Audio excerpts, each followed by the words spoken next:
సిద్దిపేట జిల్లా హుస్నాబాద్లో కాంగ్రెస్లో చేరిన పద్మశాలి కులస్తులను కండువా కప్పి పార్టీలోకి ఆహ్వానించారు మంత్రి పొన్నం ప్రభాకర్. రాష్ట్ర వ్యాప్తంగా పద్మశాలీల సమస్యలను పరిష్కరిస్తామన్నారు.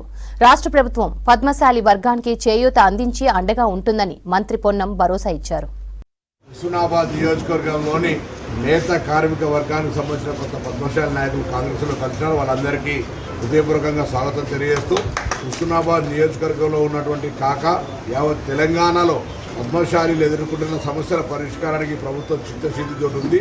బలైన వర్గాల శాఖ మంత్రిగా పద్మశాలి వర్గానికి సంబంధించిన సమస్యలన్నీ ప్రత్యేకించి శ్రద్ధ తీసుకొని వాటిని పరిష్కరిస్తామనే మాట ఈ సందర్భంగా తెలియజేస్తూ హుస్నాబాద్ నియోజకవర్గంలో కూడా ఇప్పటికే జౌలి శాఖ టెక్స్టైల్ అండ్ ఇండస్ట్రీ వాళ్లకు ఇక్కడ ఉన్నటువంటి మౌలిక సదుపాయాలు ఏ విధంగా ఈ వర్గాలకు న్యాయం చేయగలుగుతామనేటువంటి మాటను చెప్పడం జరిగింది. వాళ్ళు ఈ అంశం మీద సర్వే చేస్తూ ఉన్నారు. ఈ నియోజకవర్గంలో ఉన్నటువంటి పద్మశాలి నాయకులంతా ఇక్కడ మన ఉపాధి అవకాశాలు ఏ విధంగా మెరుగుపడతాయి, ఈ వస్త్ర ప్రపంచాన్ని ఏ విధంగా ఇక్కడికి హుస్నాబాద్లో అభివృద్ధి చేయాలనే అంశం మీద వాళ్ళందరినీ కూడా భాగస్వాములు కావాలని కోరుతూ తప్పకుండా మరొకసారి ప్రభుత్వం పద్మశాలి వర్గ చేయూతకు వాళ్ళ అభివృద్ధికి దోహదపడుతుంది. ఆ దీక్షతో ఉన్నామనే మాట మనం చెప్తాం. అధ్యక్ష కార్యాలయంతో నాకు సంబంధాలు ఉన్నాయి.